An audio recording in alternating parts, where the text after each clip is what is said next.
পয়লা জানুয়ারি কল্পতরু উৎসব কেন পালন করা হয় জানেন? এর উত্তর পাওয়া যায় পৌরাণিক মন্ত্রে আর ঐতিহাসিক গ্রন্থে। পুরাণ মতে কল্পতরু এক কল্পান্ত স্থায়ী বৃক্ষ, যা সমুদ্র মন্থনের সময় সমুদ্র গর্ভ থেকে উঠে আসে আর কল্প শেষ হওয়ার পরে তা আবার সমুদ্র গর্ভে ডুবে যায়। দেবরাজ ইন্দ্র কল্পতরুকে দেবলোকের স্বর্গোদ্যানে স্থাপন করেন। কথিত আছে যে একবার পথশ্রমে ক্লান্ত একজন পথিক অজান্তেই কল্পতরুর নিচে বিশ্রাম নিতে বসেন। তিনি ভাবেন একটু জল পেলে খুব ভালো হতো। সঙ্গে সঙ্গে তার সামনে নানা রকম মিষ্টি জল এসে হাজির হয়। তেষ্টা মেটানোর পর তার মনে হয়, আহা, এখন যদি একটু ভালো মন্দ খেতে পেতাম। অমনি সুস্বাদু সব খাবার তার সামনে এসে উপস্থিত হয়। পেট ভরে খাওয়া দাওয়া করার পর তিনি চিন্তা করেন, কেউ যদি একটু পা টিপে দিত তাহলে বেশ ভালো ঘুম হতো। সাথে সাথে চোখের সামনে গড়ে ওঠে এক আরামদায়ক বিশ্রামাগার, যাতে একাধিক মানুষ তার হাত পা টিপে দেওয়ার জন্য তৈরি। কিন্তু আচমকাই তার মনে হয়, এত সুখ কি দুর্ভাগার কপালে সইবে?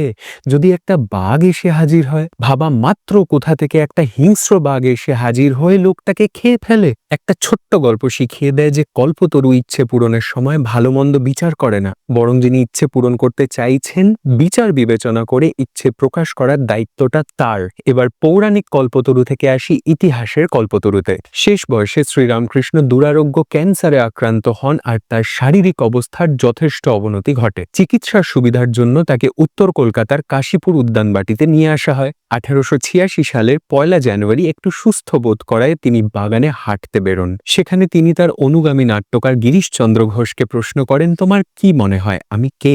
গিরিশচন্দ্র ঘোষ বলেন যে তার মনে হয় শ্রীরামকৃষ্ণ পরমহংস মানব কল্যাণের জন্য মর্তে অবতীর্ণ হওয়া ঈশ্বরের অবতার। তাতে শ্রীরামকৃষ্ণ উত্তর দেন, আমি আর কি বলবো, তোমাদের চৈতন্য হোক। এরপরে তিনি সমাধিস্থ হয়ে সেখানে উপস্থিত প্রত্যেক গৃহস্থ শিষ্যকে স্পর্শ করেন। রামকৃষ্ণ অনুগামী রামচন্দ্র দত্তের মতে সেদিন শ্রীরামকৃষ্ণ কল্পতরুতে পরিণত হন আর তার স্পর্শে প্রত্যেকের অন্তরে আধ্যাত্মিকতার প্রকাশ ঘটে। এই রামচন্দ্র দত্ত 1886 সালের পয়লা জানুয়ারিকে কল্পতরু দিবস নাম দেন, যা পরবর্তীকালে কল্পতরু উৎসবে পরিণত হয়।